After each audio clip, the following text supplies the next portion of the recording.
Banyarwandakazi bavandimwe, murumva radiyo Ibuka Bose, ijwi ry'umuryango Ibuka Bose rengera bose. Nkuko twabibasezeranije ubushize mu gice cya mbere cy'iki kiganiro cyanyu mukunda dusobanukirwe, uyu munsi turabagezaho abandi batumirwa. Abo batumirwa ni Bwana Emery Nshimiyimana, akaba umunyamabanga mukuru wa Fondation Ibuka Bose rengera bose, Bwana Victor Safari, umwe mu bayobozi b'ishyaka PS Imberakuri bakorera mu mahanga, noneho hakarangiza Madame Chantal Mutega akaba ari muri MRCD.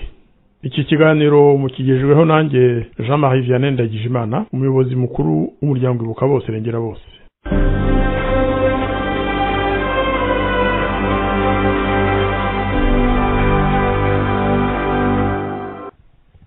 Bavandimwe banyarwandakazi banyarwanda, namwe mwese muteze amatwi iki kiganiro, ni ikiganiro twise dusobanukirwe.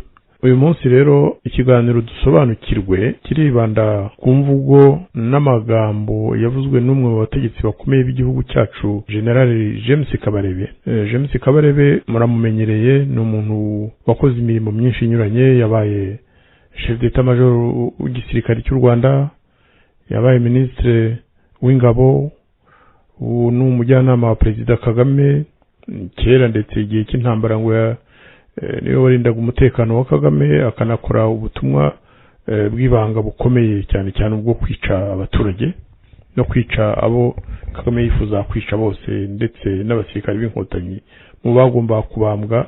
Ni James Kabarebe wari ubishinzwe. Ejo bundi nk'uko mwabibonye hari video yasohotse.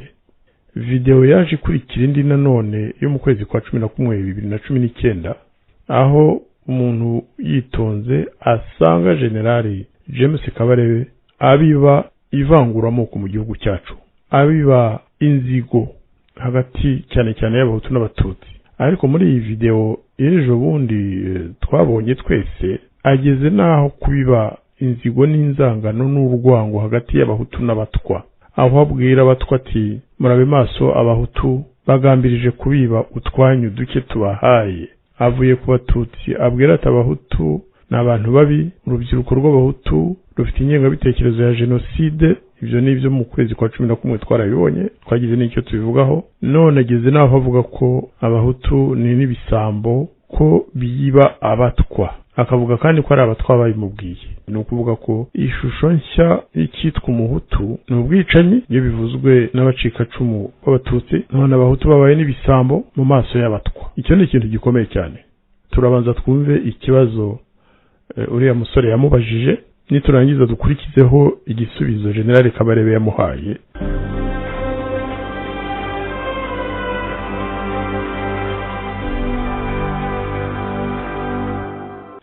Bakira abatishoboye, ariko ugasanga abasangwa butaka babubakiye ukwabo, ubwo abo nibo bitaga abatwa. Noneho akabona gahunda yo kubakira abacitse ku icumu nabo ukwabo. Aho ngaho abasangwa butaka hariya, abacitse ku icumu hariya, ubwo abasigaye bivuga ngo ni n'abahutu basigaye. Ese icyo kintu urubyiruko rukunda kugendana wenda nk'ahantu h'ahaturanyi, abantu baturanye bakunze guhita bagendana cyane ku buryo babibona nko kwironda. Babatwa ubwo bazagenda ukwabo, uhita ubona ko bironze. Aba bandi bacitse ku icumu nabo bagenda ukwabo, nabo bandi basigaye bagenda ukwabo. Ese iki kintu nta kintu kizabangamira kuri gahunda ya ndi umunyarwanda? Murakoze. Reka noneho dutega amatwi General James Kabarebe, twumve igisubizo agenera uriya musore, tuzirikana amagambo avuga, kandi tujye dutinyuka abategetsi b'u Rwanda tubabwiza ukuri, kuko nidukomeza guceceka bizageraho bidubitane twese. Kabarebe, uhawe ijambo. Yavuze ngo ibyo kubakira abantu kwabo, ngo abari abacitse ku icumu kwabo, aba ni abatwa ukwabo, ngo abandi Yesu abahutu ngo ntabwo azi aho bari. Ngira ngo nta polisi ya leta ihari yo kuvuga ngo buri bantu bubakirwa ukwabo, iyo ntabwo nyizi. Nta leta irigera ivuga ngo aba bubakirwa aha, aba bubakirwa aha, aba bubakirwa, ariko yubakira abakeneye amacumbi. niba bacitse ku icumu koko barayakeneye amacumbi, kububakira ntacyo bitwaye, ni nacyo ugomba gukora uri leta, ugomba kububakira. Niba hari abatwa badafite amazu, ariwo kuko nari nshinzwe Rubavu nk'uko uriya musore yabivuze, nari nshinzwe Rubavu nkiri muri cabinet, hariwo twubakiye inzu witwa ngo ni umutwa, ngenda mwita umunyarwanda ariko abandi bamwitaga umutwa. Inzu yuzuye yanga kuyijyamo, bamusanga yaraye hanze ku muryango, barambaza bati kuki utaraye mu nzu yawe? Atoya, ati inzu yanjye naraye nyirinze kugira ngo abahutu batayiba. Ubwo urumva ibyo ni ya myumvire ivangavanze ya kera y'ikindi, confusion urumva. So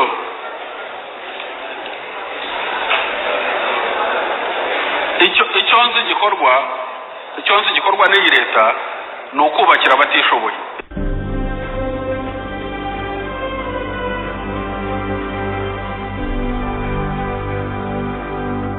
radiyo Ibuka Bose yegereye umunyamabanga mukuru w'umuryango Ibuka Bose Rengera Bose, Bwana Emery Nshimiyimana, imubaza nawe icyo atekereza ku magambo ya General James Kabarebe.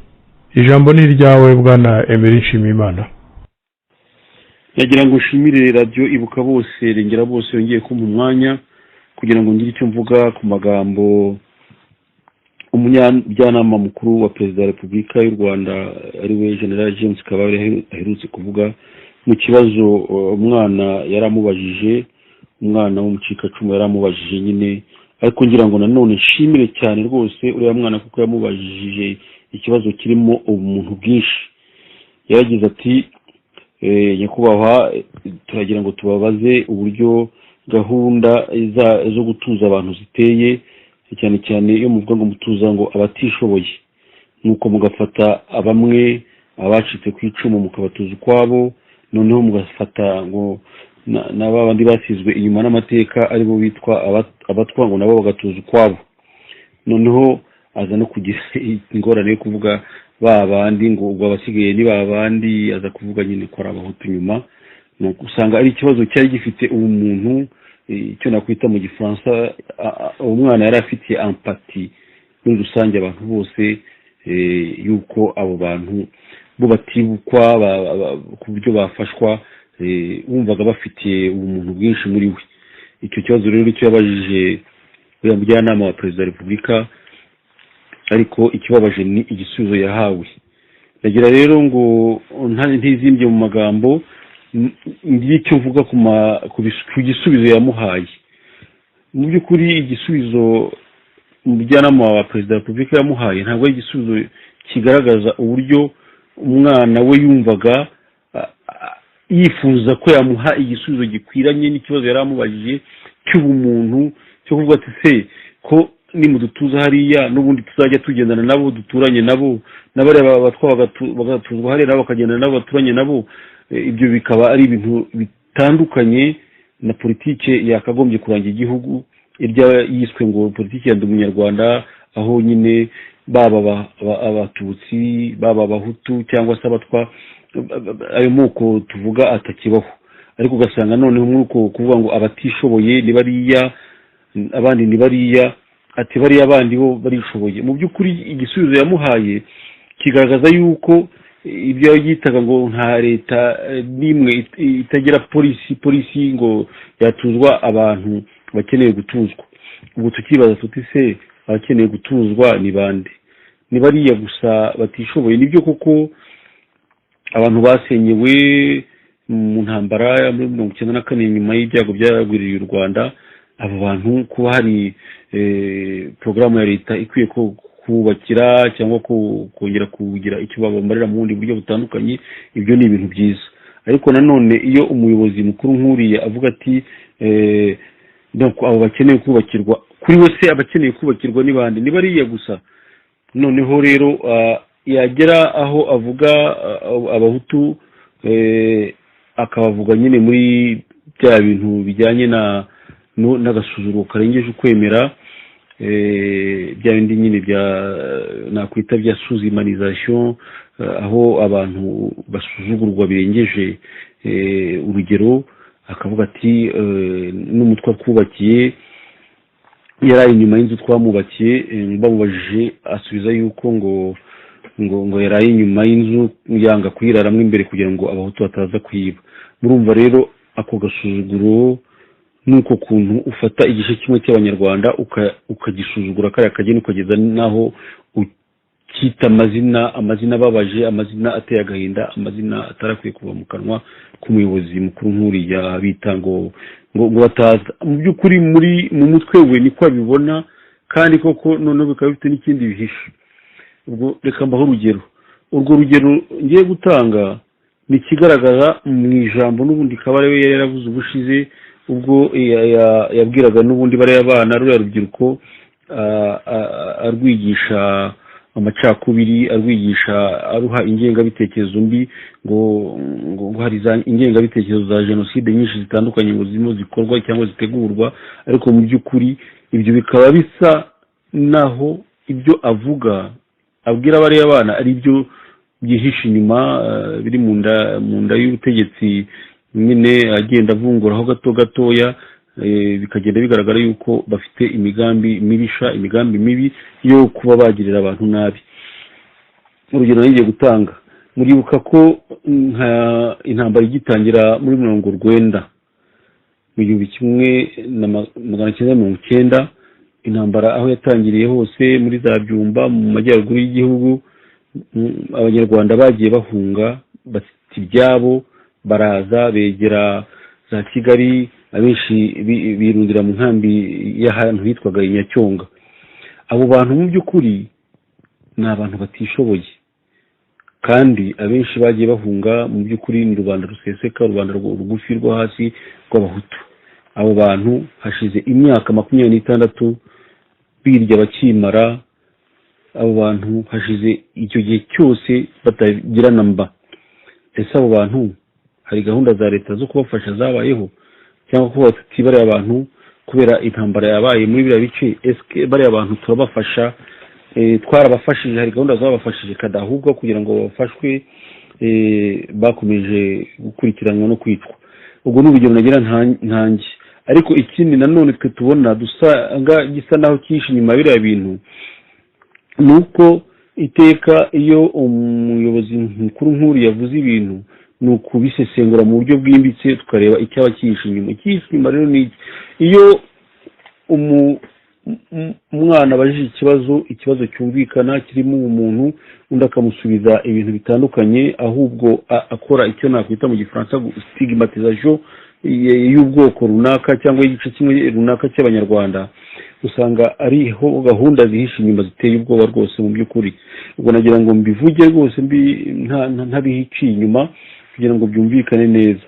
Urugero natanga, abo bantu bandi ni ukuvuga ngo bamwe batuye hamwe baragenderana, abandi batuye ahandi baragenderana, abasigaye bo rero bakaba bazwi aho bari, kuko nyine aho bari nabo batuye kwabo birazwi. Mbere y'intambara hari ahantu twari tuzi hitwaga ku Mumena. Abazi Kigali ni hariya inyuma ya Collège Saint-André yari iri ukamuka epfo. Aho hantu mu by'ukuri hari hatuwe n'abantu b'abatutsi. Noneho ahandi navuga ni ahitwa Inyamata muri izo za peyizana bagiye, ntawe utazi ko hari hatuye abatutsi. Muri izo jenoside Kabarebe agenda avuga, koko muri 1994 ibi byabaye mu Rwanda byaroroshye cyane ku nterahamwe kugira ngo izo zagiye ugasanga muri Kigali, kuko abantu benshi bapfuye ari abantu baba batuye aho hantu za Nyamata, hariya ku Mumena n'ahandi hari hasa naho haratuye abantu mu by'ukuri basa n'abo mu bwoko bumwe. Ubwo rero ikibazo utise niba abantu batuzwa mu gice kimwe, abandi bagatuzwa mu kindi gice, abandi basigaye abo noneho bitwa ngo ni abajenosideri, bitwa ngo na abantu b'abagome noneho ubu ngubu bakaba basigaye ngo nyine bashaka no kwiba amazu y'abasanga butaka y'abatwa ngo bubakiwe, bakitwa abajura, bakitwa amazina mabi yose ashoboka. aha hariho koko dubitegereje tukabitekereza neza, ntabwo wasanga abo bantu bafitiwe gahunda yo kuzamarwaho ejo cyangwa ejo bundi gihe ibintu gahunda zabo zaba zishaka gushyirwa mu bikorwa. Icyo ni ikibazo rero ngira ngo bavandimwe yenda duhuriye muri iki kiganiro, bavandimwe twibazeho tuvuye tutise disikuru zuriya muntu ntizifite icyo zihishe. Nge iyo ni analyse nari nakoze ni kugira ngo mbabwire yuko niba koko habaye ibyo bintu bya communautarisme, abantu bamwe bagatuzwa hamwe abandi bagatuzwa ahandi, usanga mu by'ukuri gahunda zihishe inyuma y'ibyo ngibyo. Ejo cyangwa ejo bundi hagize n'impinduka zihaba byaborohera cyane kugira ngo abo bantu aho bari cible hazwi bagende babamareho batsembe nyine. Akaba ari icyo kintu nyine ngira ngo mpuze n'ibyo Kabarebe amaze iminsi avugwa no mu ijambo yavuze mu kwezi kwa 11 k'umwaka ushize, nyine mwibuka uburyo yahamagariraga bariya abana abigisha atangaza disikuru z'urwango.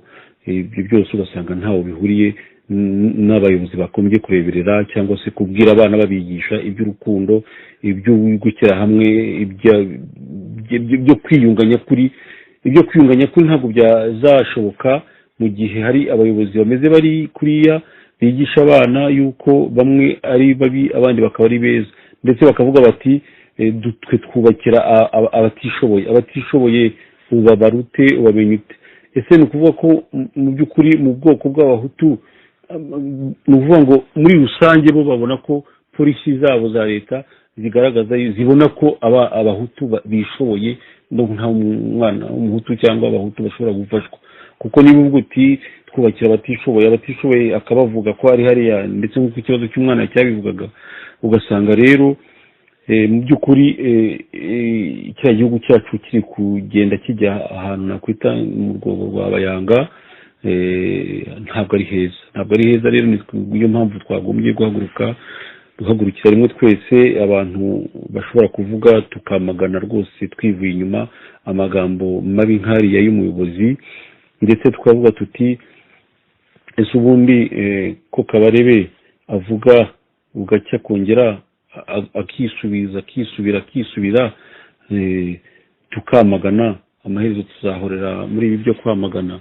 Twareba uburyo rero twagerageza haba twebwe abari muri societe civile nyarwanda, cyane cyane societe civile nyarwanda ikorera hanze n'amashyaka ya politiki, ariko dukangurira n'abantu bari mu gihugu tubabwira tuti izo nyandiko zose zikorwa za polisi zo guheza tuzamagane, ndetse n'ayo madisikuru mabi yo gutandukanya abanyarwanda, kandi bagaca inyuma bakavuga ngo mu Rwanda ngo twigisha ndi umunyarwanda, ariko ikihishe inyuma cyane ndi umunyarwanda twabivuze ibintu byinshi cyane tugaragaza yuko ari gutoteza igice kimwe cy'abanyarwanda, ariko bikaba ibyo bisa n'ibikomeje muri disikuru zitandukanye za bamwe mu bayobozi bakuru b'igihugu.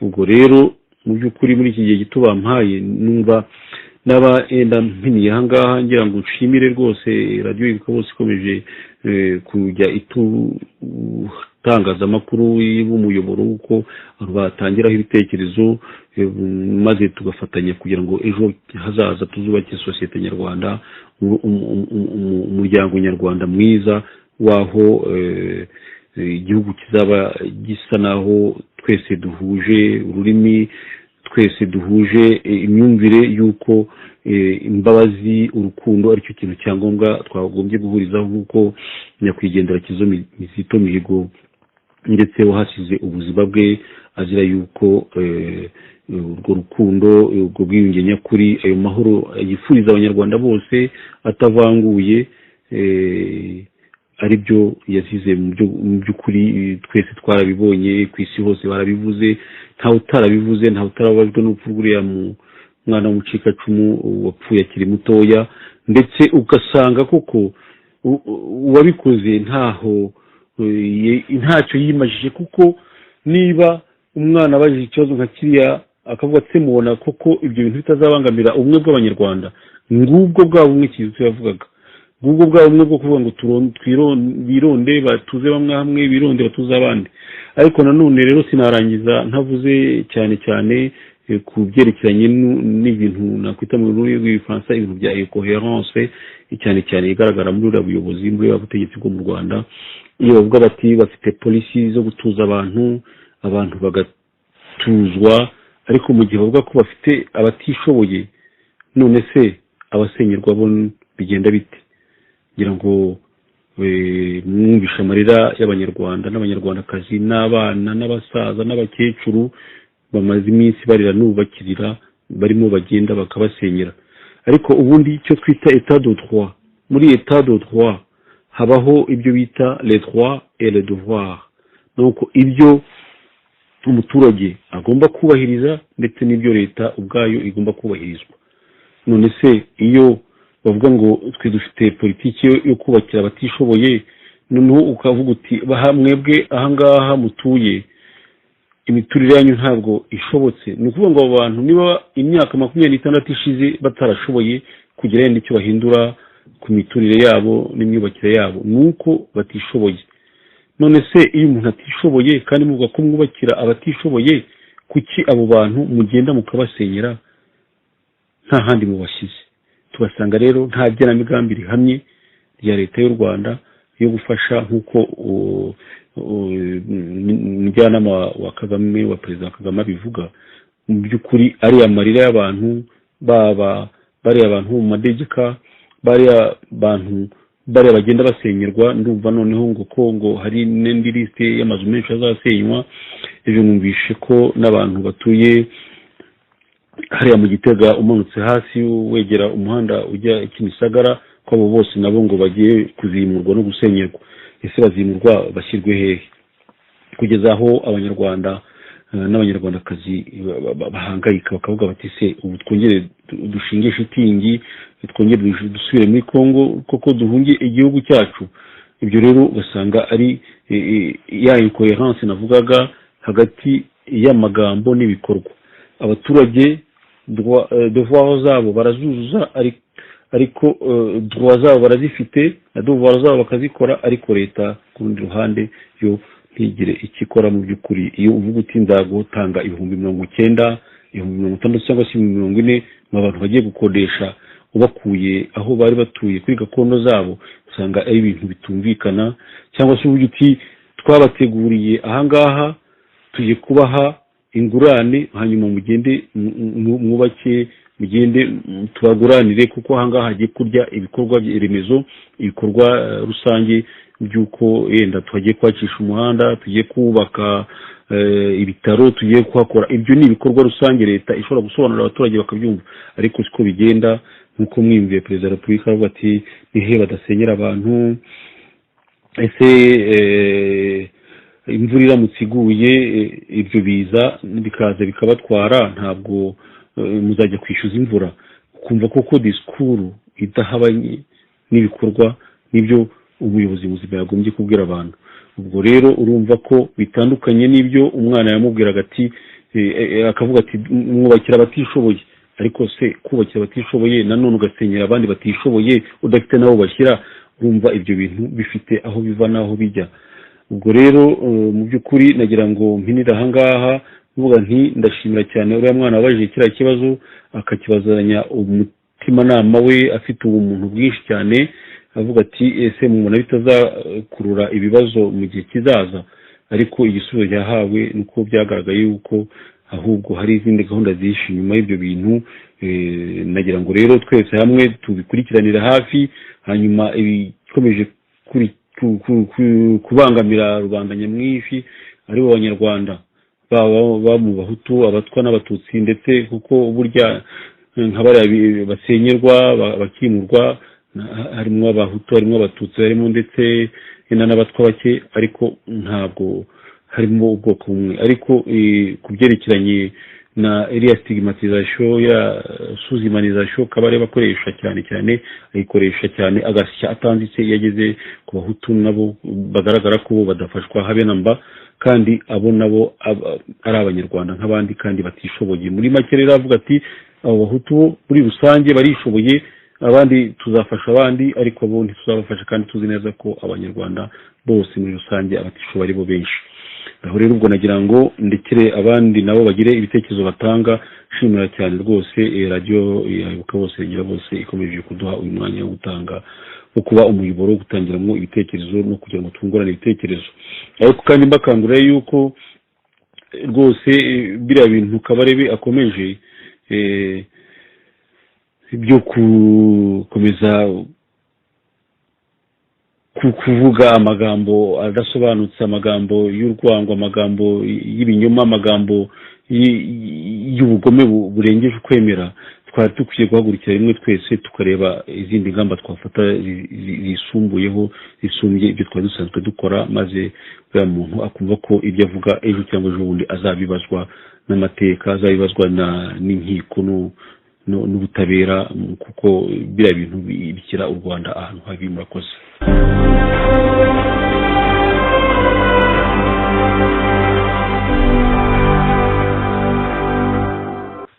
mu bategerejeho ibitekerezo byabo hari na bwana Victor Safari. Victor Safari ni umugabo ukunze kugaragara mu biganiro bisobanura amateka y'u Rwanda, ibiganiro bigamije kunga abanyarwanda no gukwirakwiza ibitekerezo byiza mbese byatuma amacakubiri n'ibindi byose bishobora kubangamira amahoro mu Rwanda biyoyoka. Reka tumwumve bwana Victor Safari, tuguhaye ijambo. Ndabasuhuje kandi mbashimiye kuba mumpaye ijambo ngo subize ikibazo kijyanye n'iri jambo cyangwa se n'ibibazo uyu mwana yabajije umuyobozi nka James Kabarebe. Icyambere mbona mu bisubizo bya Kabarebe harimo ibinyoma bishaka kwereka uyu mwana yuko nta moko ari mu Rwanda. Icya kabiri ashaka kumvisha uyu mwana yuko abubakirwa batubakirwa muri gahunda y'ivangura, ariko ntabwo ari ngombwa yuko leta ibyandika mu mpapuro cyangwa se ngo ibivuge. Umunyarwanda yakimubajije agendeye ku byo abona n'amaso kandi bigaragara. Ahubwo iyo Kabarebe aza kuba umuyobozi mwiza yari kugira ati iki kibazo tugomba kukigaho, niba harabaye amakosa akazakosorwa, kuko uyu mwana ibyo amubwira ni ibintu bigaragara. Abanyarwanda twese turabizi, abantu bagenda bubakirwa mu buryo bw'ivangura budashobora gufasha integration hagati y'abanyarwanda muri rusange. Ikindi kintu rero giteye isoni n'agahinda ni ukumva aho Kabarebe afata icyiciro cy'abanyarwanda akagifata muri rusange, akavuga yuko kiba cyangwa se kibaga, ariko ikindi cyiciro cy'abanyarwanda kibibona. Ndavuga ahangaho ashaka kuvuga yuko umutwa yikanze yuko umuhutu ashobora kumwibira inzu, bityo akarara ayihagarariye. Byari kuba byiza iyo tuza kubona amagambo yose yari kuvugwa, kuko nge nifuzaga kureba igisubizo banahaye uyu mutwa, ariko ntabwo nakibashije kukibona. Ariko birababaje yuko abantu mu kinyejana tukirimo batarabasha gutandukanya ibintu, ahubwo bagenda bafatira ibintu byose hamwe. Ndashaka kuvuga generalization, kandi ugasanga no mu mvugo z'abantu nk'abayobozi harimo ibinyoma bigamije gukomeza guhembera urwango, kugira bamwe abajura, kugira bamwe abagome, kugira bamwe abantu badashobotse muri sosiyete nyarwanda. Kandi ntabwo ari ubwa mbere nyakubahwa James Kabarebe abaye nk'uyikoma icyiciro cy'abahutu, yaba abavuze mu mazina cyangwa se atabavuga mu mazina, akabagereranya cyangwa se akabashyira mu mazina bitwa cyangwa se babatijwe n'ababyeyi, akabishyiramo akabiha kategori. Ibi rero ni ibintu bikomeje kugaragaza uwo ari we n'imikorere ye n'imyumvire ya leta ahagarariye. ibi rero akaba ari ibintu tugomba gukomeza kwamaganira kure, dusobanurira abanyarwanda tubereka yuko iyi leta ikomeje amacakubiri, ikomeje kubigisha inzangano, ndetse itanafite gahunda nziza yabanisha abanyarwanda muri rusange. Ndabashimiye.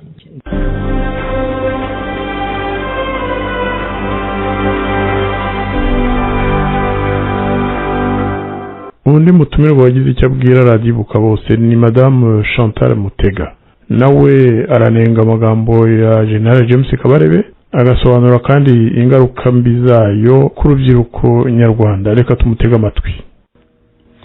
uyu ni umwana ubajije iki kibazo. uyu mwana ubajije iki kibazo ni umwana utekereza, ufite ubwenge bwo kubona neza ikibazo cyugarije u Rwanda. Arabaza ati, none se nibamara kubashyira hamwe, uwo abatutsi ukwabo, abatwa ukwabo, ubwo abasigaye hirya no hino ni babandi bitwa abahutu. Kuri Kabarebe abahutu bo ntibakene kubakirwa, kuko leta yubakira abacikacumu ikubakira n'abatwa gusa, nibo bakeneye kubakirwa. Kandi tuzi ko iyo bavuze abacikacumu babavuze bashaka kuvuga abatutsi. Uwo musore ukiri umwana n'umutima wera, umutima utekereza kimuntu nk'uko bikwiye, ntabwo azi uwo abwira, ntabwo azi ko ari uwo uhagaze umwicaye imbere ari we wazanye ayo marorerwa mu Rwanda. Buriya kuri Kabarebe kiriya kibazo cyamuhumuye amaso, kimwereka ko aba bana batari ibicucu, nubwo badasobanukiwe neza amanyanga yabo ya FPR Kagame Kabarebe, ariko uyu mugambi wabo wo kwigizayo ubwoko bumwe barawubona. Ikibazo cy'uyu musore ntabwo ari ukubakirwa cyangwa kutubakirwa amazu, ikibazo cye ni ukubona ko udutsiko tugiye kwirema, bamwe bakajya hamwe bagakorera hamwe bagahura, hanyuma ikibazo cye ni ukuntu abo bantu bakozwemo udutsiko bazahura bose bakazaba kuko ndi umunyarwanda, kandi batarabonye uko begerana ngo bahumeke umwuka umwe bungurana ibitekerezo. Bariya bana rero niyo bavuyemo ba Mihigo, Kizito Mihigo, niyo bavuyemo ba Ntamuhanga Cassien, niyo bavuyemo ba Niyomugabo, nibo bavuyemo kandi bakomeza kuvamo abaryankuna Cassien Ntamuhanga adahwema kudusobanurira. Urubyiruko nka ruriya rurareba, ruratekereza. Uriya musore yamenye hariya Kabarebe uwo ari we, uwamufashe bucucu, akanirwa no gusubiza ikibazo abajijwe, akajya gutanga amablage adafite ishingiro, adafashije. Kabarebe yabonye ko ari ngombwa gutangira kwigisha abana, urubyiruko, ukuntu bugarijwe n'abahutu bahunze igihugu, bakaba aho bahungiye baticaye, ngo abana nkabo, urubyiruko nkabo bariyo za Zambia, Mozambique, Malawi n'ahandi, urwo rubyiruko ruriho ruritegura kuza kubatsemba. Mwarabyiyumviye muri audio yasohotse mu minsi yashize, ubwo Kabarebe yabwiraga urubyiruko ngo rubarizwa muri farge, urubyiruko ngo rwarokotse jenoside yakorewe abatutsi, ubona abatutsi gusa, ngo ko urwo rubyiruko rugomba kuba standby, bakaba maso, bagahora biteguye kurwanya urwo rubyiruko rutunzwe n'umujinya, rwicaye rucira umugambi wo kuzaza kubatsemba ngo babamure igihugu cyabo. Murumva ibyo ari byo? Abari yo hanze ni ba Bahutu bitwa ba Habyarimana, Havugimana, Hategekimana, bamwe bariho babona amanota ya mbere mu mashuri, bamwe bafite ababyeyi bageze iyo bahungiye bagatangira bagakora cyane ku buryo aribo bacunga ngo bakontorore ubuhinzi, ubucuruzi n'ibindi muri ibyo bihugu bahungiyemo. Nyamara wenda Kabarebe ntiyamenye ko abo ba Habyarimana Hategekimana n'abandi nk'abo bamenye isomo ry'ubuzima, isomo ribaribera, ribacungura, isomo ribaha amahoro nyayo, rya somo ryo kurekura urwango, ryo kubabarira. Nk'uko Olivier Biraro, umwe muri rwa rubyiruko rwa Sarge, yatubwiye muri kimwe mu bitabo bye yanditse isomo rivuga riti: ntuzareke agahinda kawe kavamo urwango, kuko urwango ari igisebe cy'umufunzo kibabaza uwanga kurusha uwangwa. Urwango rubuza amahoro, rubuza ibitotsi, rwica umunezero, rwiba ibyishimo by'ubuzima. Hari n'abo rutera igifu kidakira. Ni nk'ikara rikuye mu itanura ritwika uripfumbatiye, ni nk'urwembe rutyaye rukomeretsa urupfumbatiye, ni nk'ihwa risongoye rijomba uripfumbatiye. Ubusazi ni ugupfumbatira ikikubabaza utuka ubigupfumbatije. Ubwenge ni ukurekura ikikubabaza ukagira amahoro, bityo uwashakaga kukubabaza akabona ko yaruhiye ubusa. Kurekura urwango niko kubabarira by'ukuri, niyo nzira y'amahoro atikanga amakuba. Ntukeneye ko n'uwaguhemukiye agusaba imbabazi. Ikikubabaza si umwanzi, ikikubabaza ni urwango, niwe mwanzi gica. Olivier Biraro arakomeza akatubwira ati: urwango ni umwanzi w'ikambere, umwanzi w'ikantarange we, umwanzi w'ikantarange we ni umwarimu w'ubuzima. Umwanzi w'ikantarange naguhemukira uzamushimire ko akwigishije isomo, ubundi uzamureke isi muvunjire mu gihe gikwiye, niyo karuma ye, ariko ntuzamwemerere kukwambura amahoro n'umunezero asiga urwango mu mutima wawe, niyo ntsinzi y'ukuri.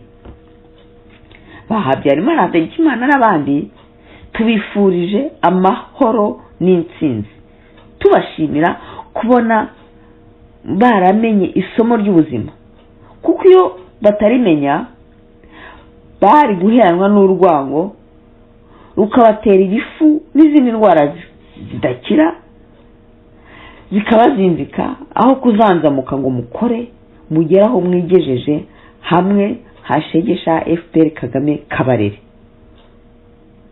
Kabarebe. Ba Habyarimana Hategekimana bamenye kurekura urwango, maze ryakara ritwika risigara ripfumbatiwe na Kagame Kabarebe. Rwa rwembe rutyaye rusigara rukomeretsa Kagame Kabarebe, ryaho harisongoye rigumya kujomba Kagame Kabarebe. Niyo mpamvu twakomeza guhagurutsa urubyiruko tukarwigisha kurekura urwango, tukarwigisha gusaba imbabazi no kuzitanga, nk'uko inuma ya Mihigo Kizito Mihigo ibitubwira.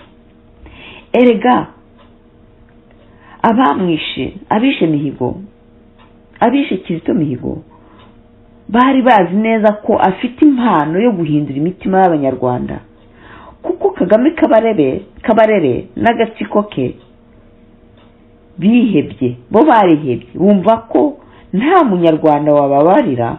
Niyo mpamvu bashaka koreka Abanyarwanda bose, bahereye gusema urwango mu mitima y'urubyiruko. Ariko rubyiruko, nimuhaguruke mwipakurire ikinyoma, mwige ubumwe n'ubwiyunge nyakuri. Nicyo cyonyine kizatuma u Rwanda rwacu ruba u Rwanda rw'amahoro, aho buri munyarwanda wese yishyira akizana, maze akubaka igihugu cye nta mususu.